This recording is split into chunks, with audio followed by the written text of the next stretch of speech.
जब कोई अपमान करे। गौतम बुद्ध की प्रेरक कथा। बुद्ध की कहानियां बुद्धा स्टोरीज जीवन से जुड़ी हुई कहानी है और आज भी हमारा मार्गदर्शन करती हैं।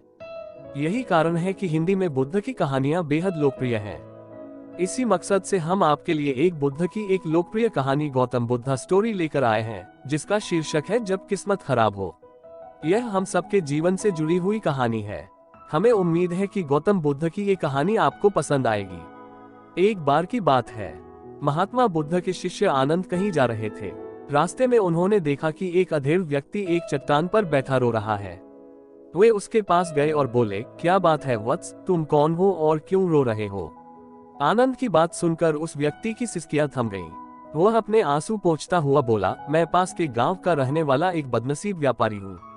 मैं जो भी काम करता हूँ वह बिगड़ जाता है। व्यापार के चक्कर में मैंने अपनी पत्नी के गहने गंवा दिए, मैंने अपने परिवार को भी खो दिया। यहाँ तक कि मेरा घर भी गिरवी पड़ा है। मुझे तो लगता है कि मैं किसी काम का नहीं हूँ। मेरी किस्मत ही खराब है। उसकी बात सुनकर आनंद बोले, तुमसे किसने कहा वत्स कि तुम्हारी किस्मत खराब है? जरा मैं भी तो जानूं कि तुम्हारी किस्मत में क्या खराबी है। वह व्यक्ति बोला, पहले मैं खेती करता था, पर हर साल उसमें घाटा होता था। कभी सूखा पड़ जाता तो कभी ज्यादा बारिश के कारण फसल बर्बाद हो जाती। इससे परेशान होकर मैंने व्यापार करने का निश्चय किया। मैंने पत्नी के गहने बेचकर अपना व्यापार शुरू किया, लेकिन मेरा व्यापार नहीं चला। शुरू में परिवार वालों ने मेरा साथ दिया, लेकिन जैसे जैसे मुझे नुकसान होने लगा, मेरे परिवार वाले भी मुझसे दूर हो गए। मैं यह सब उनके लिए ही कर रहा था, लेकिन अब वे लोग मुझे देखकर नजरें फेर लेते हैं और मुझे ही मेरे परिवार की दुर्दशा का जिम्मेदार ठहराते हैं।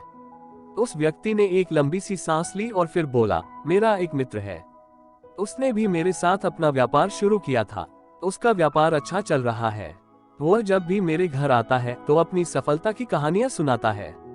उसकी बातें सुनकर मेरे घर वाले भी कहते हैं कि उसे देख और कुछ सीख। हमें तो लगता है कि तेरे वश का कुछ भी नहीं है। उन लोगों की बातें सुनकर अब तो मुझे भी लगने लगा है कि शायद मेरे वश का कुछ भी नहीं है।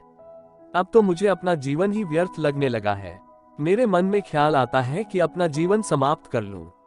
मैं यहाँ आया भी इसी इरादे से था, लेकिन हिम्मत नहीं कर पाया, इसीलिए यहाँ एकांत में बैठा विलाप कर रहा था। आनंद बोले, ओह तो ये बात है। वैसे क्या तुम इसके अलावा कुछ और भी कहना चाहते हो? उनकी बात सुनकर वह व्यक्ति बोला, एक और मेरा हर काम खराब हो जाता है, दूसरी ओर मेरा मित्र है जो हर समय मुझे नीचा दिखाने का प्रयत्न करता रहता है। मुझे समझ में ही नहीं आता है कि मैं क्या करूं। आनंद बोले, क्या तुम अपने मित्र की बातें सुनकर दुखी हो जाते हो? हाँ, मैं उसकी बातें सुनकर स्वयं दुखी हो जाता हूँ, उस व्यक्ति ने जवाब दिया। आनंद ने पूछा, तुम्हें किस बात का दुख होता है, अपने असफल होने का या फिर मित्र के सफल होने का? उनका सवाल सुनकर वह व्यक्ति एक पल के लिए सोच में पड़ गया। फिर वह बोला, अगर सच कहूं तो मुझे अपने असफल होने का उतना दुख नहीं होता है जितना कि मित्र के सफल होने का होता है। अर्थात यदि तुम्हारा मित्र सफल हो जाए तो तुम्हें खुशी होगी? आनंद ने प्रश्न किया। वह व्यक्ति बोला, हाँ मुझे बहुत खुशी होगी। इसका मतलब है कि तुम्हारी खुशी तुम्हारे मित्र पर निर्भर है। आनंद बोले, अगर वह चाहे तो तुम्हें खुश कर सकता है और अगर वह चाहे तो तुम्हें दुखी कर सकता है। तुम स्वयं से न तो खुश हो सकते हो और न ही दुखी हो सकते हो। अर्थात तुम अपने मित्र के गुलाम हो गए हो, इसलिए तुम्हारा कुछ नहीं हो सकता। ऐसा न कहे महात्मन, उस व्यक्ति ने हाथ जोड़ दिए। आपकी बातें सुनकर मुझे कुछ आशा बंध रही है। आनंद बोले, जब हम किसी से आशा बांध लेते हैं तो उस पर निर्भर हो जाते हैं। ऐसे में हमारी खुशी और दुख भी उस पर निर्भर करने लगता है। इससे बेहतर है कि तुम अपने आप से आशा बांधो। जब तुम ऐसा करोगे, साथ ही पूरे जतन से काम करोगे, तो तुम्हें सफलता अवश्य प्राप्त होगी। कहते हुए आनंद ने एक पल के लिए उस व्यक्ति की ओर देखा, फिर अपनी बात आगे बढ़ाई। तुम्हें लगता है कि तुम्हारा मित्र तुम्हें दुखी करने आता है, पर अगर विचार करो तो वह बातें तो सच्ची ही कहता है। वह अपने संघर्ष और अनुभव की बातें बताता है। तुम उन बातों से बहुत कुछ सीख सकते हो। तुम्हें इसके लिए उसका धन्यवाद करना चाहिए कि तुम्हें घर बैठे कुछ अनुभव मिल रहे हैं।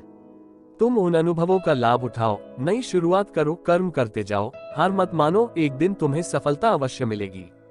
आज तुम जिसे अपना बुरा वक्त या बुरी किस्मत कह रहे हो, एक दिन यह बदल जाएगी। इसी के साथ तुम्हारे विचार भी बदल जाएंगे। और देखना, जब तुम्हारा अच्छा वक्त शुरू होगा तब तुम्हारा मित्र भी तुम्हें अपनी सफलताओं की कहानियां नहीं सुनाएगा, तब वह अपनी असफलताओं की बातें बताएगा ताकि तुम उसकी बातें सुनकर भ्रमित हो जाओ, तुम्हारा आत्मविश्वास हिल जाए और तुम गलत निर्णय ले सको। लेकिन उस समय भी तुम्हें अपनी बुद्धि का प्रयोग करना होगा। तुम्हारा मित्र जैसे आज तुम्हें दुखी करने आता है, उसी तरह उस समय भी वह तुम्हें दुखी करने आएगा, क्योंकि जिस तरह उसे दुखी देखकर तुम्हें मजा आता है, उसी तरह उसे भी तुम्हें दुखी देखने में उतना ही मजा आता है। वह व्यक्ति बोला, आपने सही कहा, लेकिन मेरा सबसे बड़ा दुख यह है कि मेरे परिवार के लोग भी इसमें शामिल हैं। वास्तव में मैं तो अपने परिवार के लिए अच्छा करना चाहता था, लेकिन वे लोग भी मेरी बात नहीं समझते हैं। वे भी मुझे गलत कहते हैं और अब तो वे मेरे साथ भी नहीं हैं। आनंद बोले, मैं सब समझ गया। तुम सांत्वना चाहते हो। वास्तव में इस दुनिया में सभी लोग सांत्वना ही चाहते हैं। हम चाहते हैं कि हम जब भी कुछ करें तो लोग हमारी प्रशंसा करें, लेकिन आमतौर से ऐसा नहीं होता है, इसलिए हम दुखी हो जाते हैं। हमें लगता है कि हमारे मित्र, परिवार वाले सब मतलबी हैं। लेकिन तुम अगर किसी को अपना परिवार मानते हो और उसके लिए कुछ करना भी चाहते हो, तो तुम्हें ऐसा क्यों लगता है कि तुम दूसरों के लिए कुछ कर रहे हो? वास्तव में तुम अपनी खुशी के लिए कर रहे हो। इसलिए परिवार के लिए कुछ करना वास्तव में अपने लिए ही करना होता है। लेकिन अगर ऐसा करते समय तुम्हें लगता है कि तुम दूसरों के लिए कर रहे हो, तो तुम दुखी रहोगे। और अगर तुम्हें लगता है कि तुम अपने लिए कर रहे हो, तो तुम खुश रहोगे। क्योंकि जब तुम अपने लिए कुछ अच्छा करते हो या करना चाहते हो, तब तुम्हें सांत्वना की जरूरत नहीं पड़ती है। आनंद की बातें सुनकर उस व्यक्ति के चेहरे के भाव बदल गए। वह बोला, आप सही कह रहे हैं, मैं समझ गया हूँ। अब तक मेरी किस्मत खराब इसलिए थी क्योंकि वह दूसरों के हाथ में थी। अब मैं अपनी किस्मत को अपने हाथ में रखूंगा। मैं फिर से प्रयत्न करूंगा, पूरे मन से काम करूंगा और जब तक सफलता नहीं मिल जाती, चैन से नहीं बैठूंगा। उस व्यक्ति की बात सुनकर आनंद मुस्कुराए और उसे एक छोटी सी डिबिया देते हुए बोले, इस डिबिया को हमेशा अपने पास रखना। इसमें एक ऐसा राज है जो तुम्हें बड़े से बड़े दुख से भी बाहर निकाल लेगा। लेकिन इसे तभी खोलना जब तुम्हारे जीवन में कोई रास्ता न सुझाई दे और तुम्हें लगे कि सब व्यर्थ है। यह दुनिया व्यर्थ है और यहाँ रहना भी व्यर्थ है। उस व्यक्ति ने आनंद को धन्यवाद दिया और डिबिया को लेकर चला गया।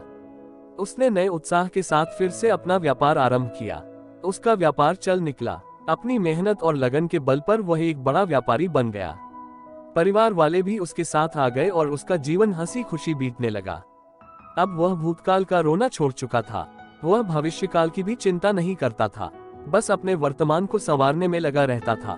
और जो कुछ भी वह करता था, वह अपने लिए करता था, अपनों के लिए करता था। इसलिए वह प्रसन्न था। उसके जीवन में अब कोई दुख नहीं था।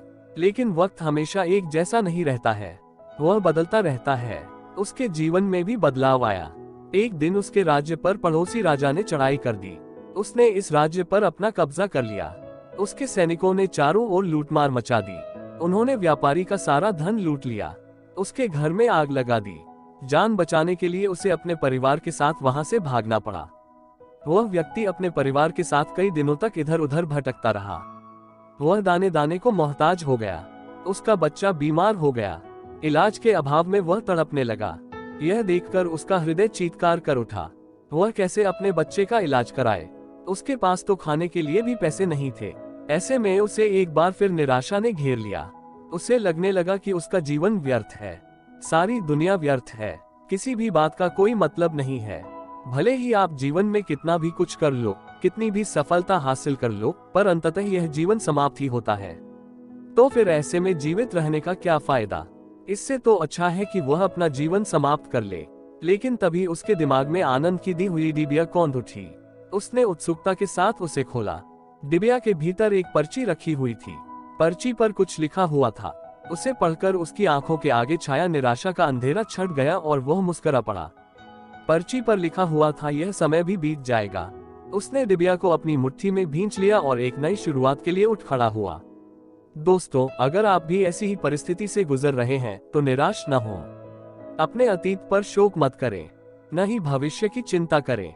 अपने वर्तमान को जिएं और उसे बेहतर बनाने के लिए सच्चे मन से प्रयत्न करें। यकीन जाने, जल्दी ही आपकी किस्मत भी बदलने वाली है। दोस्तों, हमें उम्मीद है कि आपको ये बुद्ध कहानी, गौतम बुद्ध स्टोरी जब किस्मत खराब हो, पसंद आई होगी। आप चाहें तो गौतम बुद्ध की यह कहानी YouTube पर भी सुन सकते हैं। यदि आपको बुद्ध की कहानियों बुद्धा स्टोरीज में रुचि है तो आप यहाँ पर सब्सक्राइब बटन पर क्लिक करके बुद्ध की प्रेरक कहानियों का आनंद ले सकते हैं।